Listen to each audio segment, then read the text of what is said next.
నిన్నగాక నిన్న గుడివాడ, ఇవాళ గుడివాడ గుట్కా సాంబడు హైవేల మీద పూలు అమ్ముకున్నోడు, టైర్లు పంచర్లు వేసుకున్నోడు, ఏదో ఒక పెద్ద చంద్రబాబు నాయుడు గారి దయా భిక్షంతో వచ్చి రాజకీయాల్లోకి నిలబడినటువంటి ఒక గుట్కా సాంబడు పిచ్చి పిచ్చి ప్రేలాపలు మాట్లాడుతూ ఉన్నాడు. తలనీలాలు ఎన్నిసార్లు ఇచ్చావు అని మాట్లాడుతున్నాడు. ఒరే గుట్కా సాంబా, నువ్వు ఎట్లాంటి అంటే సిగ్నల్ కాడ షుగర్ రోగం ఉన్నవాడు కనుక యాద కొడతా ఉన్నట్టుగా అప్పుడప్పుడు బయటకు వచ్చి వాగుతా ఉన్నావు. ఇదే కూతలు కూస్తే నీ బతుకు గుడివాడలో ఏమైందో వడలేసుకొని బజ్జీలు వేసుకుంటానికి కూడా నీకు అవకాశం లేక రిజల్ట్ వచ్చిన రోజు గుడివాడ జనాలు ఏందో వాళ్ళ దమ్ము చూపించారు. నువ్వేదో పెద్ద నీ అడ్డ నీకేదో అని చెప్పుకున్నావు. నీ అడ్డాలన్నీ అయిపోయినాయి. నీ అడ్డాలు ఇప్పుడు అడ్డగాడి కనుకే సోపత పట్టింది తప్ప నీ వల్ల పెగిలేది లేదు, ఊడేది లేదు. తలనీరాల గురించి మాట్లాడుతా ఉన్నావు. నువ్వెన్నిసార్లు ఇచ్చినావు, నువ్వేం చేసినావు? అంతర్వేది రథం తగలబడ్డప్పుడు ఏం మాట్లాడినావు రా గుట్కా సాంబా? నడు హైవేలో కూర్చొని మల్లెపూలు అమ్ముకున్నోడి, టైర్లకి రీప్యాచర్ చేసుకున్నాడు, జాకీలు కొట్టుకొని జాకీలు అమ్ముకున్నాడు, దొంగ టైర్లలో డీజిల్ లారీలో డీజిల్ అమ్ముకుని దొంగతనం డీజిల్ అమ్ముకున్నాడు కూడా దేవదేవుడి గురించి మాట్లాడుతూ ఉంది. దెయ్యాలు వేదాలు వల్లించినట్టుగా కనపడతా ఉంది. కాబట్టి నువ్వు ధర్మం గురించి నువ్వు అసలు మాట్లాడకూడదు గుట్కా సాంబా. గుర్తుపెట్టుకో, గుడివాడలో దంటే ఎక్కడ పోవాలో అర్థం కాక ఇయాలి తోడు పట్టుకొని కూర్చున్నావు. షుగర్ రోగం ఉన్నోడు కనుక ఆధారపడుతున్నప్పుడు జనాలు నిన్ను మర్చిపోయారు అన్నప్పుడు మాత్రం ఇట్లాంటి ఒకటి దేవుడిని ఎదురు పెట్టుకోవడం బాగా నేర్చుకున్నావు.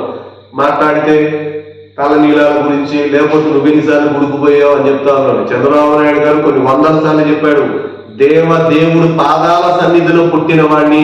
పొద్దున లెగిస్తే దేవదేవుడు మాకు తిరుమల తిరుపతి వెంకటేశ్వర స్వామి మాకు కనపడతాడు. పొద్దున్న లెగిస్తే ఆయన దర్శనం చేసుకొని మేము రోజు మొదలు పెడతామని చెప్పినటువంటి ఆయన పరమ పవిత్రుడు చంద్రబాబు నాయుడు గారి ద్వారా కాబట్టి ఈ యొక్క కల్తీ లడ్డూల అపవిత్ర గురించి బయటకు వచ్చింది. అదే టైంలో డాలర్ శేషాద్రి గారు మీ గురించి ఏం చెప్పాడు? అదే రమణ దీక్షితుల గారికి మీరు చేసిన మోసం, ధ్వజం, వెన్నుపోటు, మీరు రమణ దీక్షితుల గారికి మీరు చేసిన ద్రోహం, ఆ తిరుమల దేవుడు అనేటువంటిది ఎప్పటికీ క్షమించడు. మీరు అధ పాతాళానికి పోవటమే మీకు మిగిలింది. అంతేగాని ఇంకొకసారి ధర్మం గురించి మాట్లాడే అర్హత నీకు లేదు.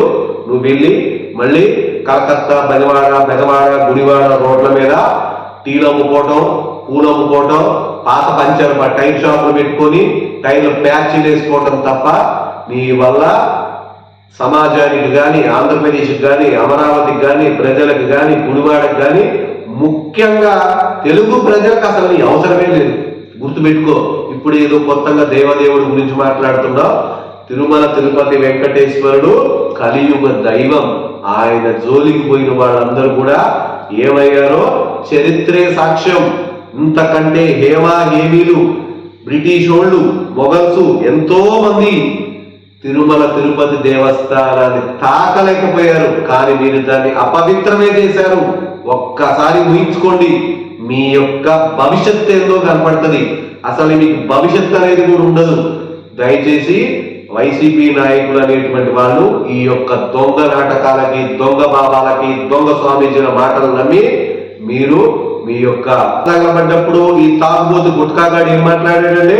పైన ఏదో తేనె తెట్టుంది, అది జరిగిందన్నాడు. ఆ రోజున అక్కడ రాముల వారి శిరచ్ఛేదనం జరిగినప్పుడు నీ కళ్ళు కాకులు పొడిచాయంట రా గుట్కా సాంబా. నోట్లో గుట్కా పెట్టుకున్నావా, ఇంకేదైనా పెట్టుకున్నావా నువ్వు? ఆ రోజున ఏం మాట్లాడుతున్నావు.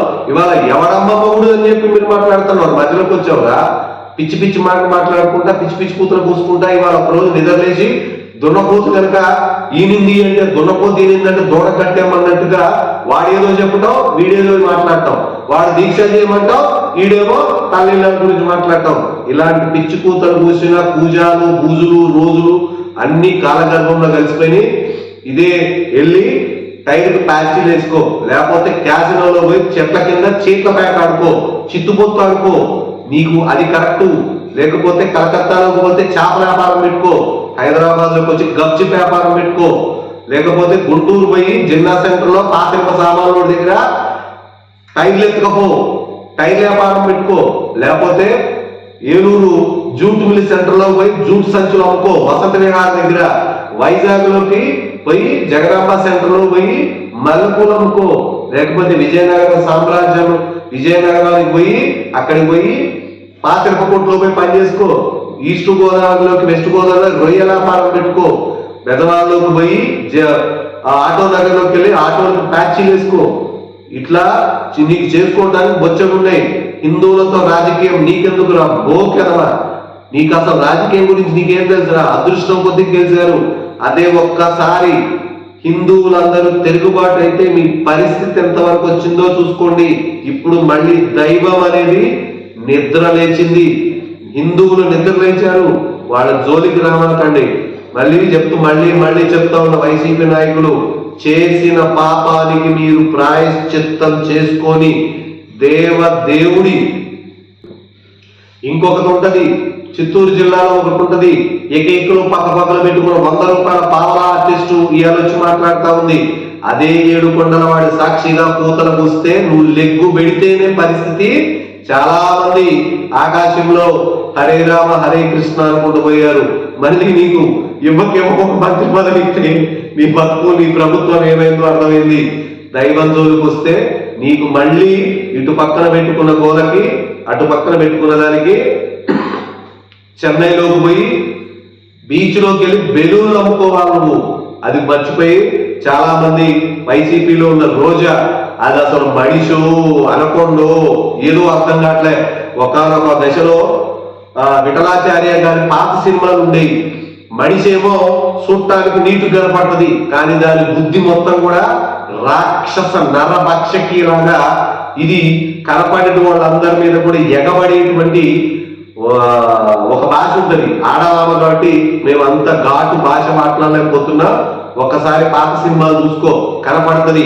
మనిషి రూపంలో ఉన్నటువంటి జగన్మోహిని పిశాచం, దానికి కలియుగంలో తెలుగు రాష్ట్రానికి పట్టిన జగన్మోహిని పిశాచును. ఈ యొక్క బుద్ధి దానికి ఎన్నిసార్లు చెప్పినా అర్థం కావట్లేదు. మళ్ళీ నిన్న ఒక స్టేట్మెంట్ ఇచ్చింది. 2003లో కనుక చంద్రబాబు నాయుడు గారికి ఏదో ప్రమాదం జరిగింది, ఆ రోజు ఆయనని కాపాడిందే 7 కొండల వాడు, ఆయనకి ప్రాణభిక్ష పెట్టిందే నీకు నేను అండా, నువ్వు నా సేవ కోసం పుట్టిన వాడివి అని చెప్పి ఆయనని కాపాడిందే దేవుడు 7 కొండల వెంకటేశ్వరుడే, నిజమైన శ్రీవారి భక్తుడు. ఈ యొక్క 7 కొండల స్వామి యొక్క పరమ నిష్ఠ భక్తుడు కాబట్టే ఆయనకి ప్రాణదానం చేసిన వాడు వెంకటేశ్వరుడు. అదే 7 కొండల వాటికి వచ్చినోడు ఏమైపోయిందో కొన్ని గొట్టల్లో తెలుగు ప్రజలందరికీ తెలుసు. అయినా చరిత్ర తెలియకుండా ఏదో 100 రూపాయలు ఇస్తే మాట్లాడేటువంటి పావలా ఆర్టిస్టు వాళ్ళందరూ ఇవాళ ముందుకొచ్చి దేవదేవుడి గురించి చంద్రబాబు నాయుడు గారి గురించి మాట్లాడుతున్నారు. మీకు ఇప్పటికే చెప్తున్నా, మీకు సనాతన ధర్మం దైవం యొక్క గురించి తెలిస్తే నిజం మాట్లాడండి, లేకపోతే లుంగీలు లంగాలు మెడ చుట్టూ పౌడర్లు వేసుకొని ప్రోగ్రాము చూడండి. అంతేగాని హిందూ సనాతన ధర్మం జోలికి వస్తే మాత్రం హిందువులు రోడ్డు మీదకెక్కితే